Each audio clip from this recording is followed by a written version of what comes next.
Hi there, my name's Natasha. I'm the intern here at St Peter's, and as you may know, as a church we're in a sort of special month of prayer during November while we're in this lockdown. And as part of that, our curate Ben sent out a video encouraging us last week to maybe think about how we can incorporate fasting as part of that. And he suggested that why don't we try fasting on Thursdays through the month of November. So each week that we are in lockdown. And I did that for the first time. I've never done any fasting before, did that last Thursday. So I just thought I would maybe share a little bit about my experiences and what I learned in the hope that if it's right for you, that you might join us in these weekly fasts through the month of November. So Ben sent out his video on Wednesday, but I'm afraid that I didn't actually see it until the Thursday morning. We've got a little bit of a routine in our house. As some of you will know, my husband Alan is a teacher, so bless him, he gets up very early in the mornings, and rather than being resentful of me still in bed, very lovingly he makes me a cup of tea and brings it up for me to drink. And I should say not very long after he goes, that's when I'll drink this cup of tea, I'll have a look through my emails, plan my day before kind of getting up properly.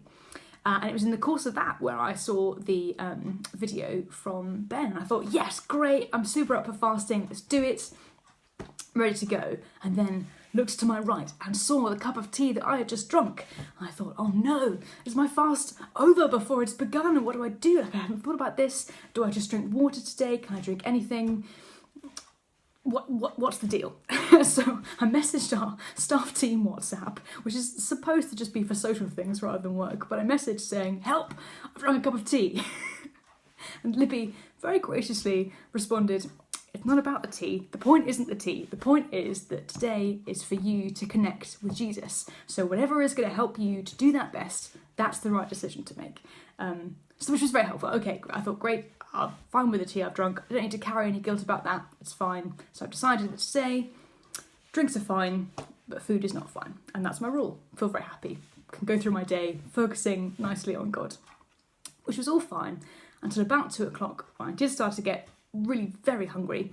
I went to the fridge and I poured myself a smoothie, and then before I drank it I thought, oh no, it's a smoothie, does that count as food? It's basically just crushed fruit. Oh, what am I going to do? Again, messaged the team WhatsApp.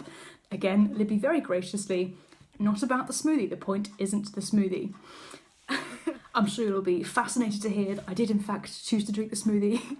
But I later found out that Ben had been having the same quandary about a smoothie and he decided not to drink it in the end. So hopefully this helps to reinforce the fact that it's not about the smoothie, it's about Jesus, which clearly was a message that I needed to hear at least twice last week.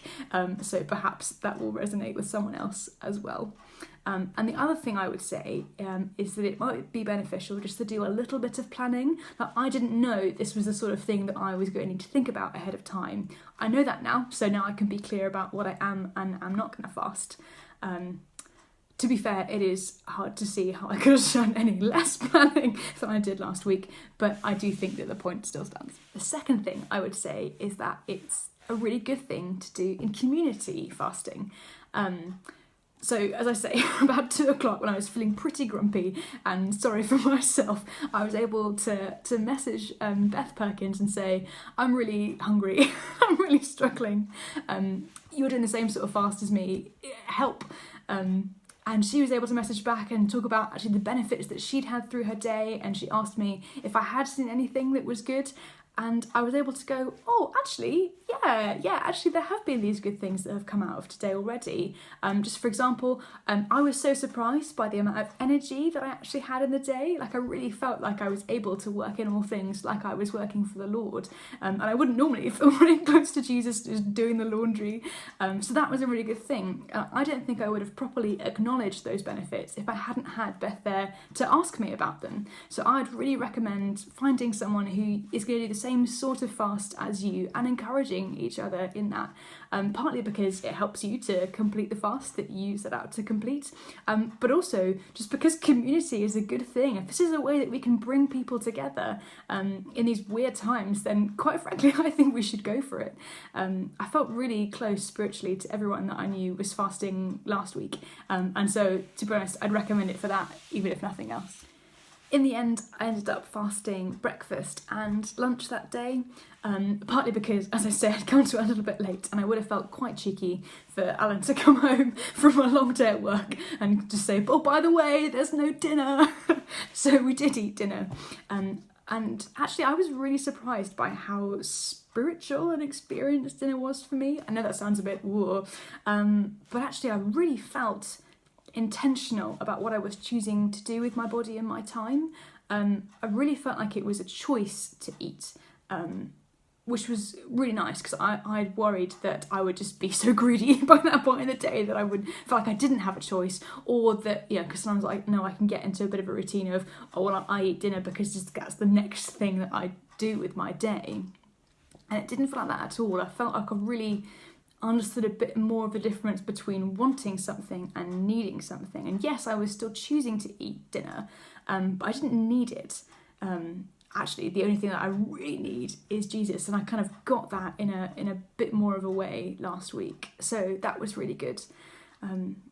And so I just want to encourage you all, really. I was feeling really good last Thursday, and then on Friday I was a bit like, oh, well, it was just sort of breakfast and lunch. That's not really that big a sacrifice. And then I spoke to my spiritual mentor about it, and she said, well, what time did you eat dinner the previous night? And I thought, oh, it would have been about the same sort of time. And she said, well, that was a 24-hour fast then, wasn't it? And I thought, oh yeah. And that was really nice, because it just helped me to remember that it doesn't matter like how big or how small the thing is that we're giving up. Like God loves it. He loves it when we do things for him. And we don't need to be worried that what we're offering is too small or not enough, because he's not that kind of father. So just finish by saying that I really enjoyed my fast last week. I really thought it was beneficial for me to sort of explicitly rededicate my body to God. So I'll be doing it again this week, and just want to encourage you, if you think it might be the right thing for you, to get involved and to fast with us on Thursdays this month. And I just really hope that it blesses you.